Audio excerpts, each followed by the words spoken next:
Hey guys, welcome back to the channel. I am your humble host, Maria Legier. Today I am wired on caffeine and painkillers. This is the lonely path. I have very few illusions about my station in life. By most societal metrics, there is no doubt that I would be considered a loser. That most endearing, caring, compassionate and oh so loving term. Now, this is not to say that I consider myself a loser, because frankly I don't. By societal standards, however, I most definitely am.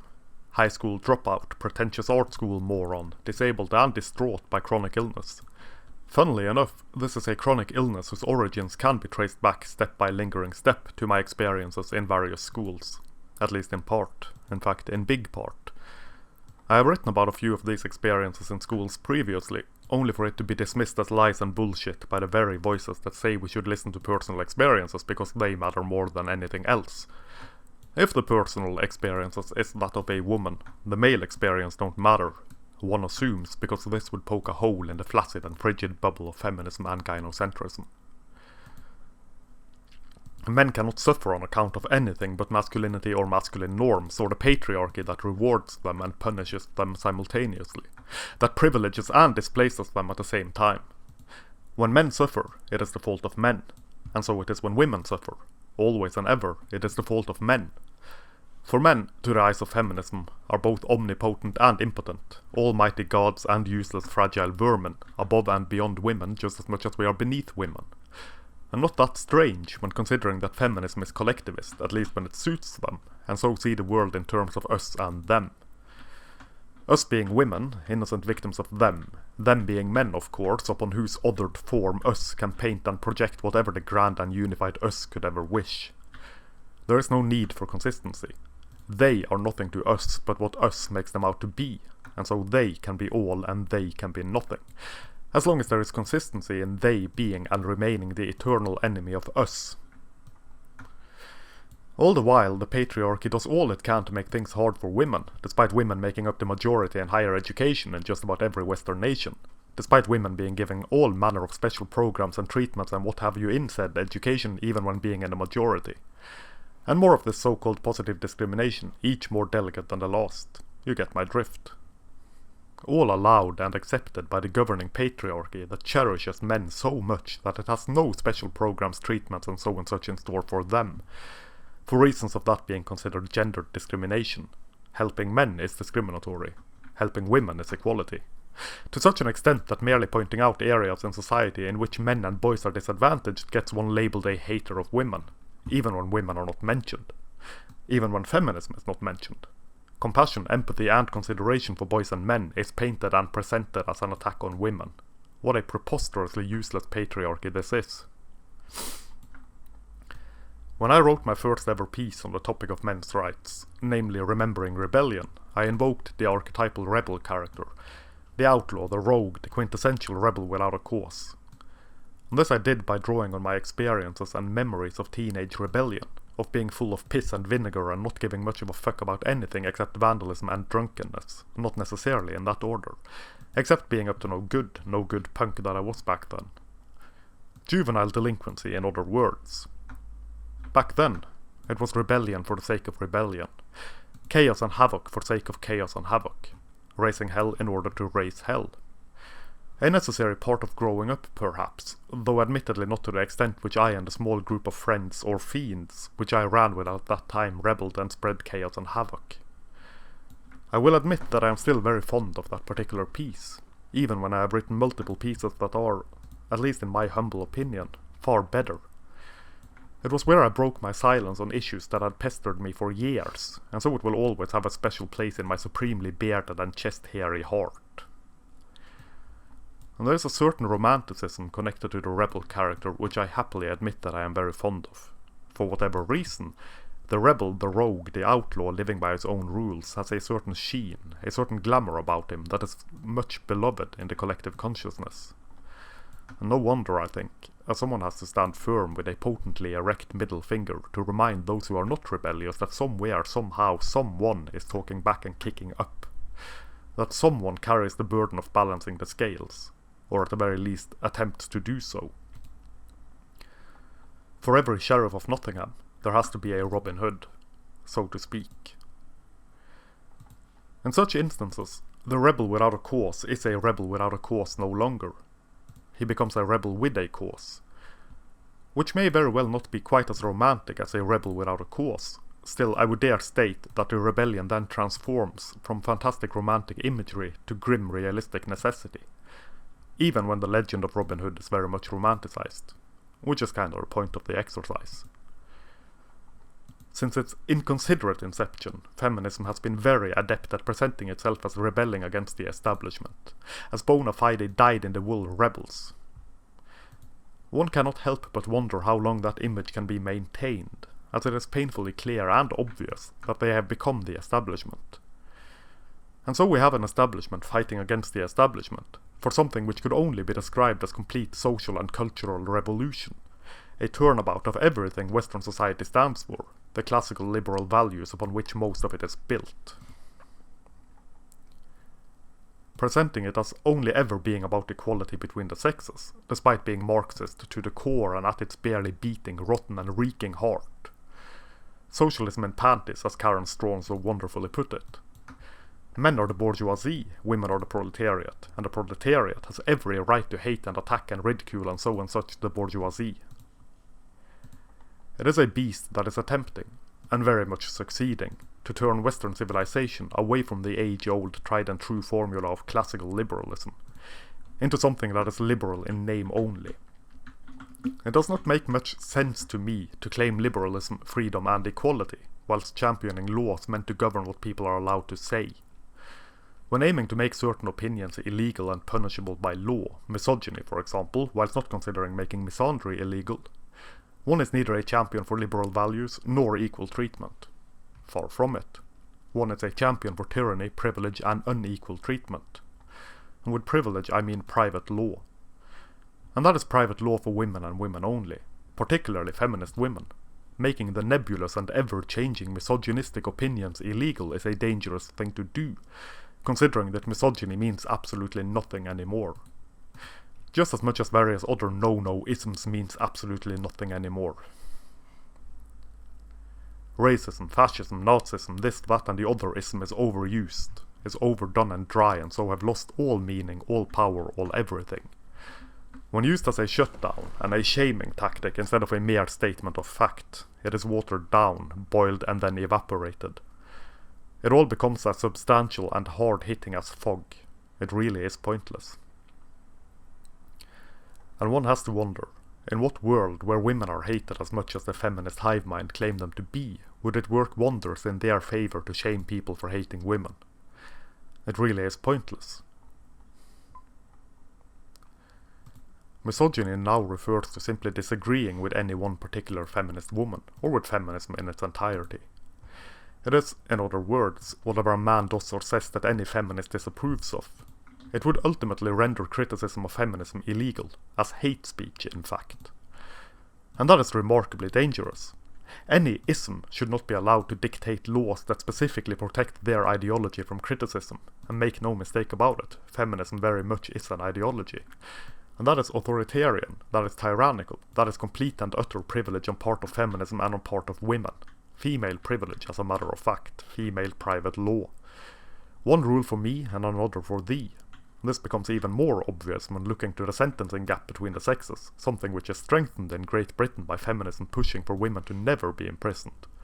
The observant observer amongst us will most likely have noticed that this does not apply to men. Prison is too hard for women, but men deserve it. Female private law. The aristocracy is untouchable, the word of the elite is law. The establishment establishes the prevailing cultural narrative.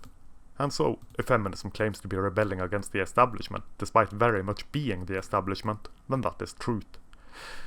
If the APA guidelines for dealing with boys and men says that their masculinity is their biggest problem, that their very nature is at the root of not only their suffering, but the suffering of girls and women as well, then so be it. That is truth, and that is how boys and men shall heal from trauma, by being told that them being male is the biggest problem, by slowly and surely being turned into feminists by the forces supposedly there to help them.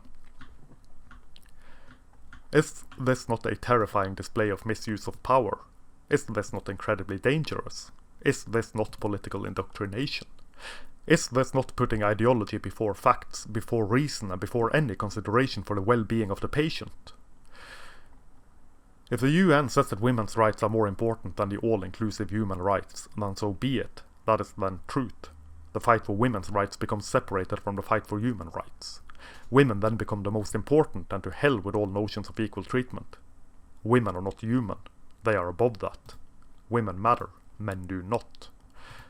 And that is equality, for the establishment, that is feminism, has decided that it is. Boys and men do not suffer. Girls and women do. And so we can piss on boys and shit on men to our heart's content.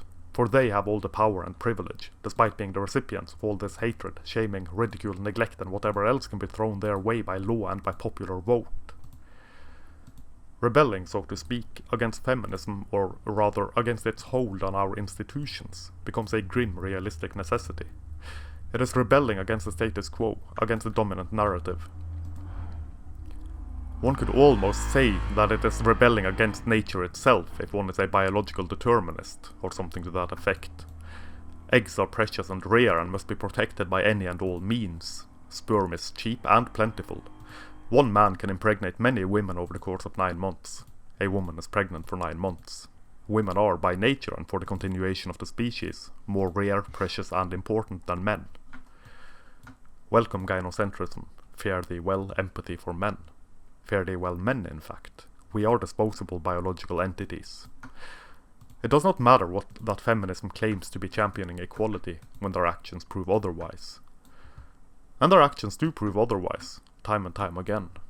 Shutting down talks on men's issues, burying domestic violence research that shows women to be perpetrators and men to be victims in just about equal measures, phoning in bomb threats to conferences on men's issues, calling for reducing men to 10% of the population, writing articles such as "Why can't we hate men?", the Duluth model for dealing with domestic violence, viewing men as constant perpetrators and women as chronic victims, stating that men ought to be placed in concentration camps, refusing male groups in college campuses whilst allowing for female groups, sending death threats amongst other things to Erin Pizzey for daring to attempt to open a shelter for abused men after having opened the first ever for abused women, protesting against and getting funding withdrawn from shelters for abused men, calling for violence to be enacted upon men, #KillAllMen, making it so that women by definition, by law in fact, cannot rape men, etc., etc. These are not the actions of a movement that wishes for the genders to be treated equally. It is the actions of a movement wishing for only the one voice to be heard, for only the one side to be seen, for only women, in fact, to receive any help, any laws, any systematic or institutional anything. It is, in fact, the actions of a supremacy movement and a hate cult. It is the actions, words and deeds of feminism. It does not matter that the coffee shop feminists, the useful idiots, state that this is not my feminism, or other such stupid, dim-witted and overused lines, lies and bullshit. Nor does it matter that those are not real feminists, that is not real feminism. Not when the not real feminists who brandish the sword, who cut the tongues and vocal cords of men, so to speak, are heard, are taken seriously, get their very sexist laws implemented, get to spread their hatred through university studies such as gender studies, as well as national fucking goddamned television. It does not matter.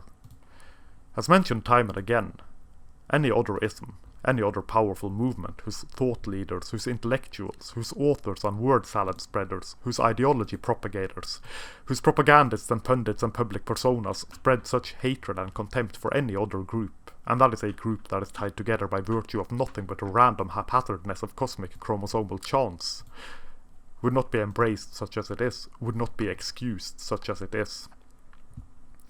Not in our present era of dimly lit enlightenment where everything and nothing is deemed offensive and verboten, that is for damned sure.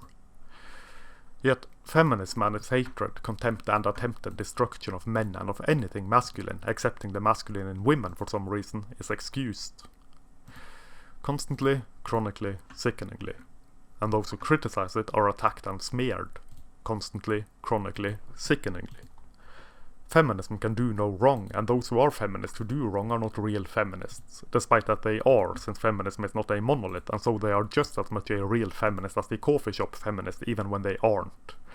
It makes no sense, but the movement, the ism, the ideology must be protected at all costs. Now, who among us can spell penis envy? It's remarkably easy, see? You You start with a P and work your way to patriarchy. Against this, it is a necessity to rebel. Yet, rebelling against this movement, against the establishment such as it is a lonely path. A very lonely path indeed.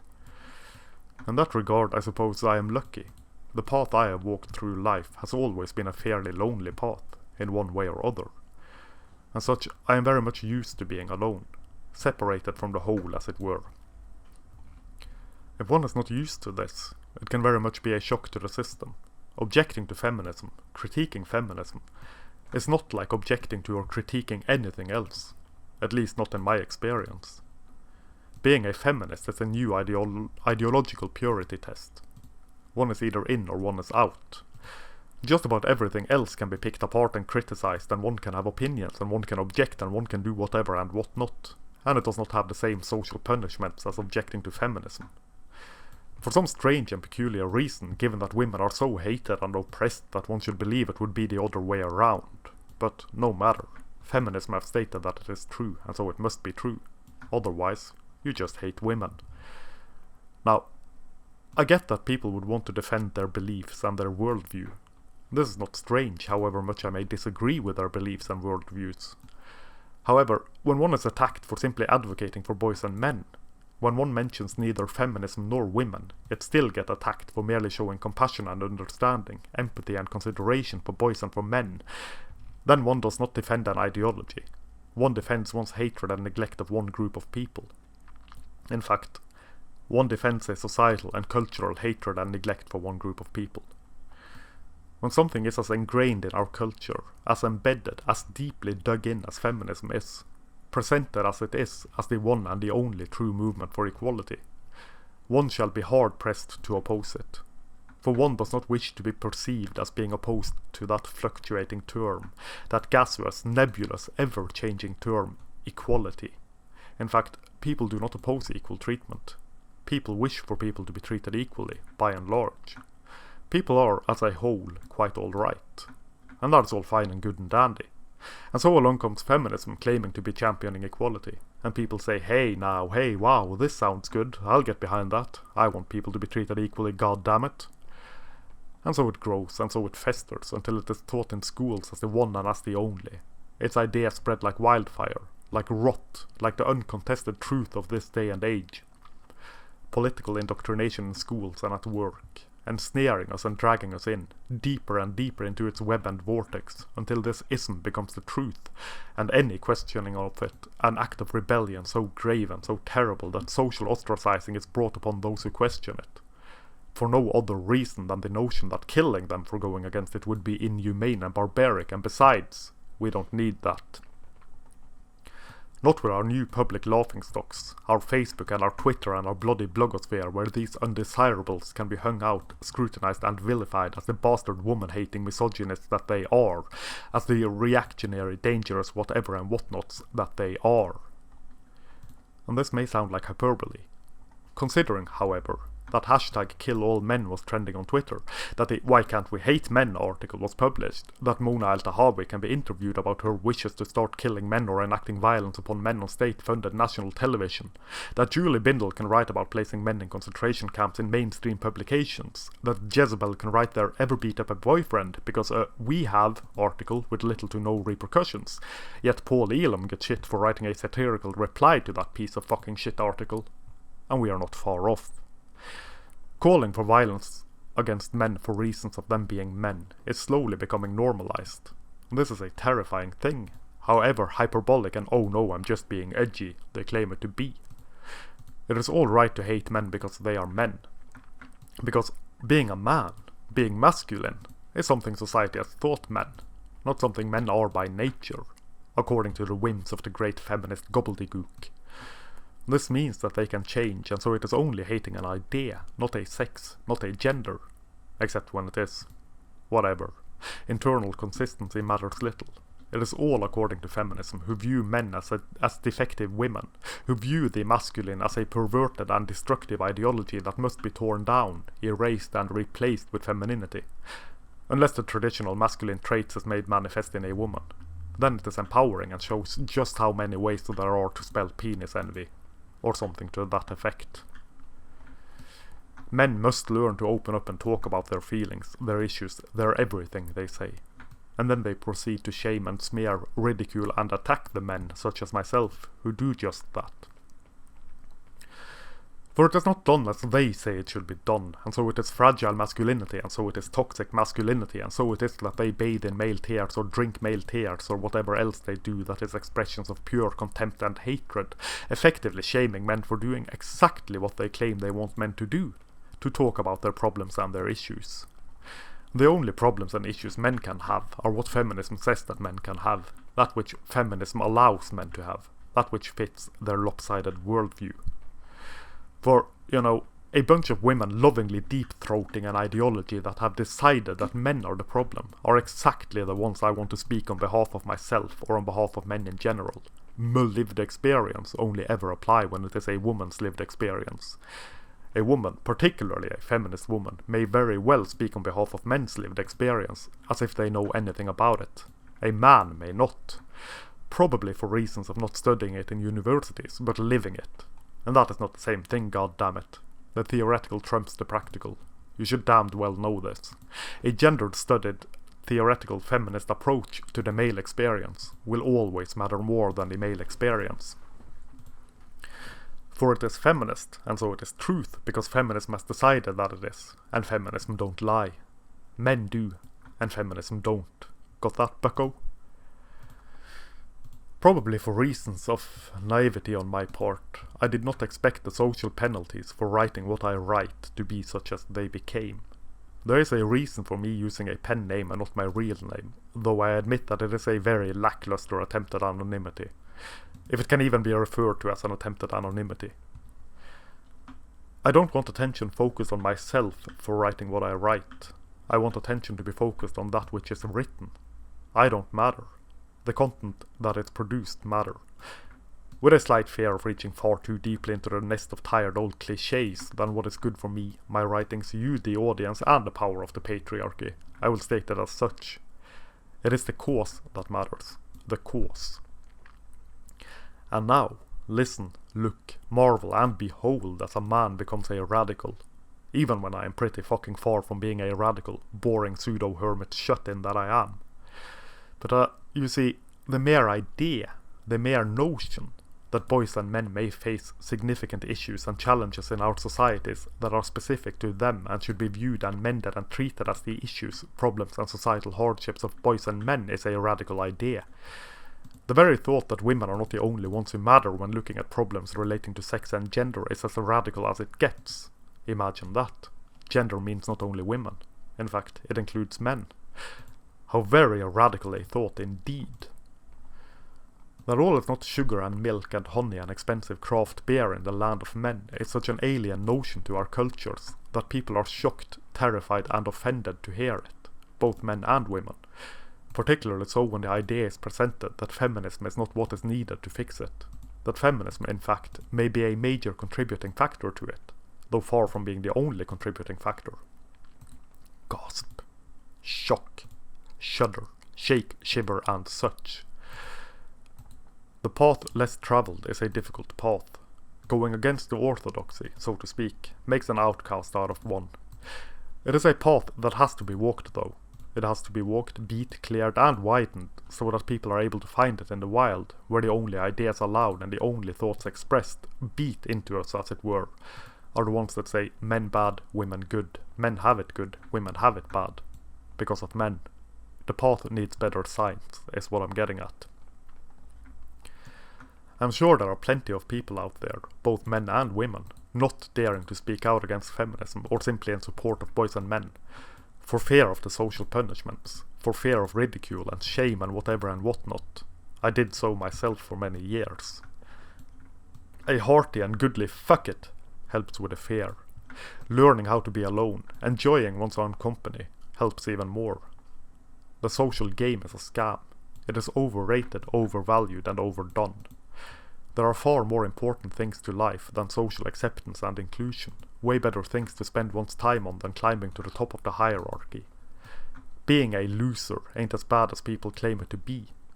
Particularly so when being a social loser in a society whose current zeitgeist values wimps, whines and whinges goes contrary to that which it proposes to believe in ever so much, namely equal treatment and justice for all.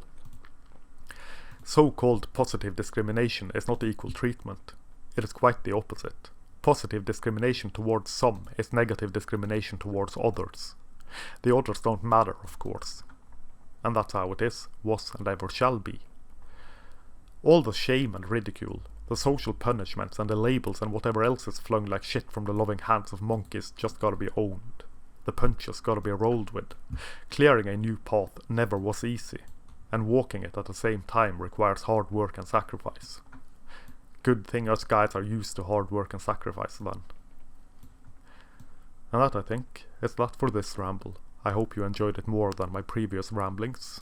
Thank you very much for listening. Please check out the links down below and consider buying my books if you want to support the blog and the channel and whatever and whatnot. And this is my Reality here, signing off.